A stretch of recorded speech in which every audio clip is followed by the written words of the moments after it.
Yo, what's up? This is Jay Dennis. We're back with another Ranked and Reviewed, and today we are doing August Burns Red.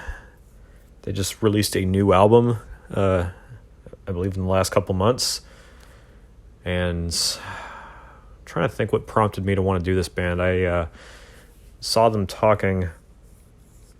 heard them talking on the Garza podcast. Garza from Suicide Silence. He's got his own podcast. It's fucking awesome. And they were talking about an album they just released, and I was like, oh shoot, yep, they just put one out as of a couple months ago, and I've been listening to them quite a bit over the years, but like a lot of these bands that I've done, I've missed some of their releases, or maybe I liked them a lot at one point and then they just kind of fell off. But I also kind of hesitated to do this band because they're just so damn consistent and hard to do. I'm like, they experiment a little bit, but they sound pretty similar throughout most of their work. Although I was kind of proven wrong on that, but kind of like Black Dahlia Murder being a hard melodic death metal band to rank, I figured that August Burns Red would be one of the harder, I guess metalcore bands. But super glad I got back into them. Enjoyed listening to all 9 of their studio albums. I'm not including any of their Christmas stuff. It's just their 9 studio albums from 2005 all the way up to their latest release in 2023. Jake Lurs, for a long time, was always one of my favorite heavy vocalists. He's got some of the toughest, most menacing sounding mids, lows, and even highs. He's just an excellent vocalist. And I was lucky enough to see them live at one point. I think it was in 2015 or 16. So, yeah, they were fucking incredible. One of the best live bands I've ever seen. They're extremely talented. There's no weak members. And I think their lineup has been pretty damn consistent. Like, really no changes, at least in the last 10 or 15 years. Anyway, hard discography to rank, but I got through it. No weak albums, but I know that they have a very dedicated, intense fan base. So no matter how I rank this or whatever album I put at the bottom, people are going to be like, what? But that's the fun of it. So I'm going to go through this. There's a couple of ties, and the spread's not particularly large because all the albums are great, but some of them were definitely easier to say that they're better than others, but they're all worth a listen. And then, of course, I'll cap it off with my top 10. Let me see here. Yeah, okay. So, at the very bottom spot, number 9, we have their newest album, Death Below. So, as this ranking goes on, you're going to find that I'm going to start to say more and more positive things, but I'm kind of just going to get all the negative stuff out front. When you say that a band is super consistent and they don't really deviate away from their sound, they have to be a really good band to get away with that. Like AC/DC or Black Dahlia Murder, or I don't know, name a band that's been basically almost putting out the same album for their entire career, but they fucking rock, so they can get away with it. They didn't do that much experimenting, so they didn't alienate their fan base or even take the risk of trying to get new fans. But August Burns Red did do a little bit of experimenting, and it paid off. But a lot of the same tricks and stuff that they've been doing after all these years are kind of present on this album. That's why I'm not particularly excited about it. Still a great album. Best tracks on the album are Backfire and Revival, which are just 2 excellent back-to-back drop A tuning songs, super heavy. There's an interlude on the album called Sevenk, I think, whatever. It's a really great interlude. But the album just kind of drags at some points. It's starting to get repetitive with what August Burns Red is doing. Like, I feel like they need to kind of break some new ground if they do another album in the future. The opening and closing tracks, outside of that intro track, the opening, like track 2, and then the closing track, they're too long. This album is 54 minutes. It's tied as their longest studio album. It didn't need to be this long. They had some features on here, though. Jason Richardson playing a guitar solo on Tightrope sounded really cool. And The Reckoning, or just Reckoning, great feature from Spencer Chamberlain of Under Oath. But again, the song was just a bit too long. So, like I said, August Burns Red has no bad albums, but just their newest one, starting to get a little stale. And it's got its moments, but as a whole, the album just kind of lacks compared to the other stuff.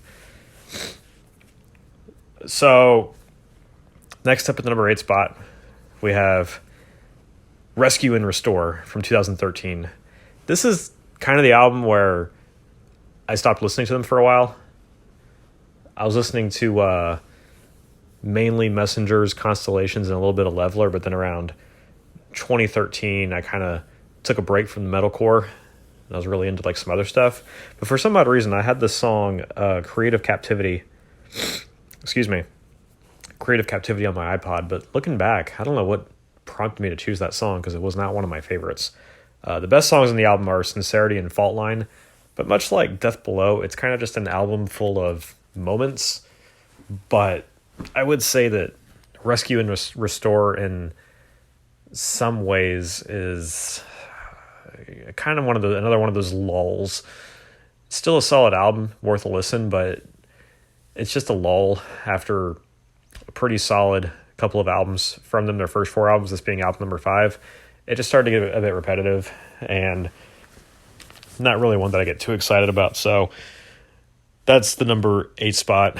I know that for any album that I'm talking about in here, somebody's going to hold something close in their heart, but they're all tightly contested. It wasn't an easy band to rank. They're all great albums, but I'm nitpicking, and so far Death Below and Rescue and Restore just have skippable tracks.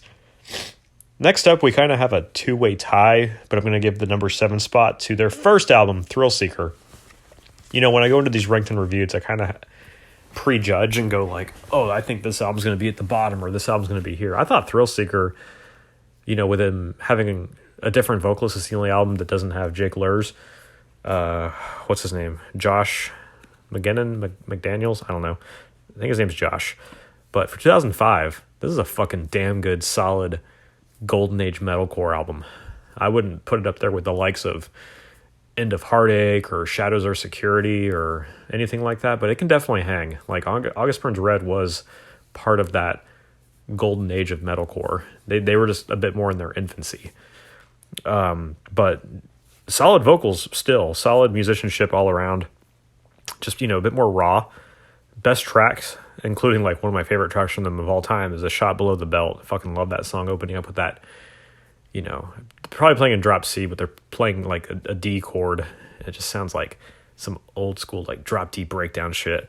Speech Impediments, another great classic metalcore sounding song with that intro, that melody, and just C minor. Like, it just sounds fucking great.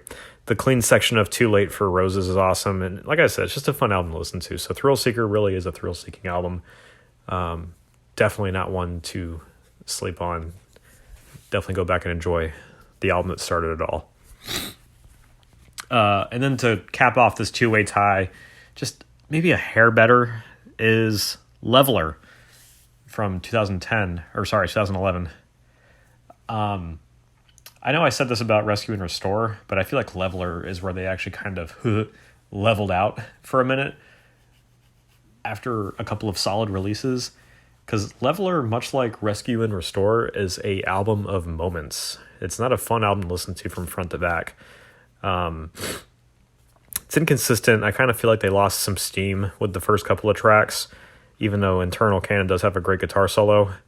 It didn't really start to pick up until the end with like Salt and Light, Poor Millionaire. Those are great songs. This is kind of the album where they really started to get a bit more experimental with their melodic sound. Like, they played some like weird salsa merengue clean section during Internal Canon, and when I first saw the music video back in 2011, I was like, what the fuck am I watching August Burns Red doing? But you know what? They're having fun. They're playing around with some other genres within the genre of metalcore. They do a good job. They're great musicians. It's just sometimes I get kind of thrown off and just think, I kind of just like a more straightforward stuff, but straightforward metalcore. You know, I could be a little bit of a basic guy sometimes, but they had fun. They just wanted to flex. Maybe they know some theory and they just wanted to liven it up. And I think they said they added that stuff to make the live shows more fun. So maybe it is a bit more of a fun thing to deal with at the live experience, which, again, I saw them live, but I only have like a handful of vivid memories from that show, mostly heavy breakdown moments. At the very middle of this ranking, at the number 5 spot, we have the 2020 release Guardians. This is a solid front-to-back album. It's one of those albums where every song is pretty much consistent and solid. but there's like none that like super stand out, but there's none that dip either. So it's just a solid front to back album to listen to. It's got less experimental parts. It's just more of like your standard heavy August Burns Red album. So I think it's just another great easy one to listen to. Like if you want like moments from albums, make a playlist.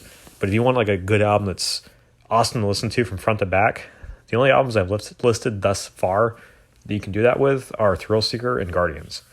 And of course, the ones I'm about to come up next. But best tracks on Guardians are Narrative, very awesome heavy opening track.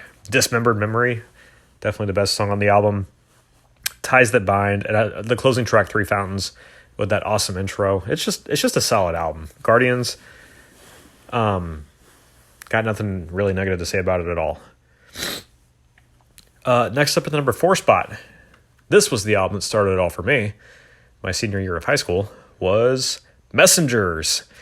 That's right. To me, this is like a upgraded version of Thrill Seeker because at the time you got a slightly better vocalist, Jake Lurs, who really does get into his own over time, but he sounds fucking fantastic on this album. I remember the first time I ever heard, it was probably Up Against the Ropes or Backburner. Is it Backburner? Good. I don't know, or Composure. I just remember hearing some of these songs. I'm like, holy crap! This is like really fast metalcore, and the breakdowns are super intense. Like it's just a great drop C album. Yeah, Up Against the Ropes. My favorite song on the album is 11th Hour. I don't know which part it is, but it's probably like, I guess you'd call it like the second verse or like the first pre-chorus or something. But just the drop C minor chords. Ba, ba, ba. I don't know. It's probably like a minute 10 into the song. I've always loved that part of the song. Vital Signs has an epic metalcore, traditional golden age metalcore sounding bridge with just like the synths, just like the build up. I just love it, and I've always enjoyed the song American Dream as well. The only thing that prevents this album from being like the best is just that it's more raw August Burns Red, where they kind of just write a repetitive album, but for its time, they do a really fucking good job. It's sitting in 2007. This album fucking slams, and it's definitely one of their best.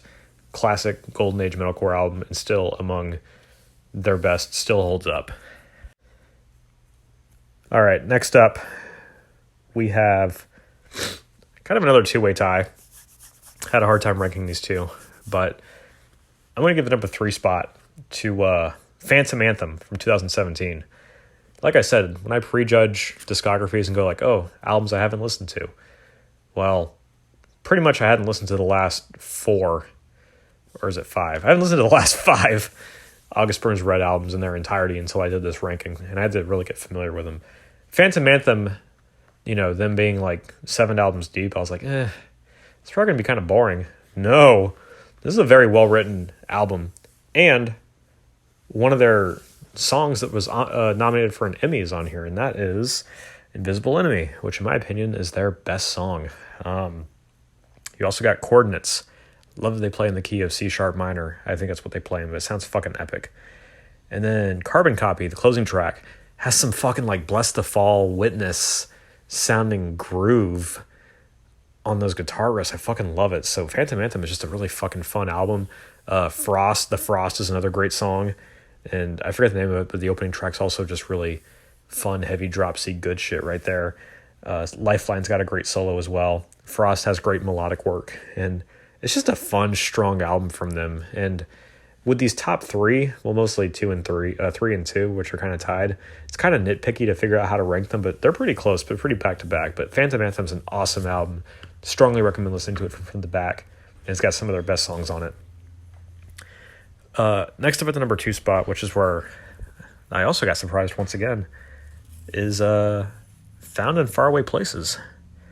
This has nothing to do with the music, but at this point, when I went to look at the discography, I very much did judge a book by its cover. And I'm like, holy shit, August Burns Red has no offense, but I just get kind of bored with their album artwork. It's starting to get kind of repetitive too.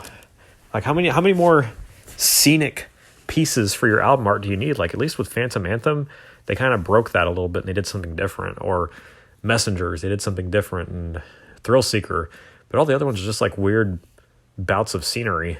Although with Leveler, you're going to see like probably a difference between me using the standard edition and the deluxe edition on the actual video. But anyway, Found in Faraway Places has another song that was nominated for an Emmy. It's called Identity. Fucking great song. But this album is just very high quality and consistent. Kind of like Found in Faraway Places or Messengers, but they just took their musicianship to another level on this album. The best tracks, like I said, Identity, great music video. August Burns Red has fucking great music videos, by the way. I haven't really talked about that, but they got a lot of... They don't do anything bad. Like, even their worst album is still fucking great. I can see why Identity was nominated for an Emmy. I don't know if any of them won Emmys, but anyway. The solo to Everlasting Ending, as well as that song, just incredible. The only nitpick I have about this album that kind of stops it from maybe being the best is, again, with the experimentation, there's just some parts where they got a little twangy for my taste, and some of the clean sections, I kind of felt like it killed the flow of the album. But it's otherwise a really high quality album that I can't really complain about. I don't remember the exact names of the songs. I don't have the discography right, or the track listing right in front of me. I'm thinking like Majoring in the Minors, as well as fuck it, I'm just gonna open it up. Yeah, Separating the Seas, some weird ass twangy bridge that is probably fun live, but it just kind of killed the momentum of the album or the song. And Majoring in the Minors is otherwise like one of the best songs on the album. So again, it's a nitpick. It's a very fucking great album. And like I said, artwork has nothing to do with the sound, but I think that's just kind of what lost me. I'm like, okay, these guys keep making these epic album arts that are starting to look the same now. Like Found in Faraway Places is a nice piece of scenery. Then you got Guardians, another mountainside looking thing in the ocean, and then Death Below, which at first glance looks like the same thing, like a giant coral reef sticking out of the ocean, but it's actually like a wasteland. But I don't know, just in terms of the album artwork, to me, some of it kind of just blends together, but the music is fucking incredible. I just think they need to maybe try something different, or they can do whatever the fuck they want. It's their band. Found in Faraway Places, like I said, very high quality, very consistent for the most part. Really no weak tracks, just a couple of odd moments that kind of kill the momentum for me. But their best album, their number one spot, where there is no momentum lost really, is Constellations, 2009, their third album, the only physical album that I own from them. Really is, without a doubt, their best album. It's an even more upgraded version of their first two albums. Like, Thrill Seeker really laid the groundwork. Messengers really built on that and really solidified that these guys are a force. And then Constellations just did the same fucking thing, but just took it to another level. But then they added some more melody to it. Like, they added some more like catchy leads and some like great melodic guitar parts. Every song on this album is pretty memorable. And even though I hadn't listened to it in a while, when I came back to all of them, I remembered everything. I remembered all the intense breakdowns. I remembered all the clean parts, a lot of the lyrics. It's just a very fucking well-written album. Even though 2009 isn't, to me, part of that golden age anymore of metalcore, it's kind of when deathcore and stuff started to take over. It's still very much one of the greatest metalcore albums probably ever written. Probably like easily top 50, maybe top 40. But it's easily their best album. Best tracks are Existence. I love the outro to that song. Oceans of Apathy. Catchy from front to back. Great guitar work. Even though Mariana's Trench sounds a little bit like My Curse from Killswitch Engage, it's just the same key. It's a great song. Rationalist. Great fast guitar work song with an awesome I think it's F minor bridge. Sounds fucking great. And it's, like I said, it's just their best and most memorable album. No weak tracks and really no complaints. Meddler, another great song with a great music video. Kind of like the composure of that album, I think. By the way, I hadn't mentioned this, but composure, I fucking love the message behind that song. I've had some tragedy in my personal life this past year, and I've had to do some things to like get by, pick myself up here and there. And I feel like the song Composure is just one of those few songs I've heard, once again, in the past year where I was like, back then maybe I didn't appreciate it as much, but now it just totally hits different. It's a very powerful song, and I appreciate them for writing it. But let's recap real quick and then to the top 10 and then get the fuck out of here. Least favorite to most favorite: Death Below, Rescue and Restore, Thrill Seeker, Leveler, Guardians, Messengers, Phantom Anthem, Found in Faraway Places, and their best album, Constellations. Top 10 tracks: Dismembered Memory, Salt and Light, Composure, The Frost, Rationalist, Existence, 11th Hour, Shot Below the Belt, Everlasting,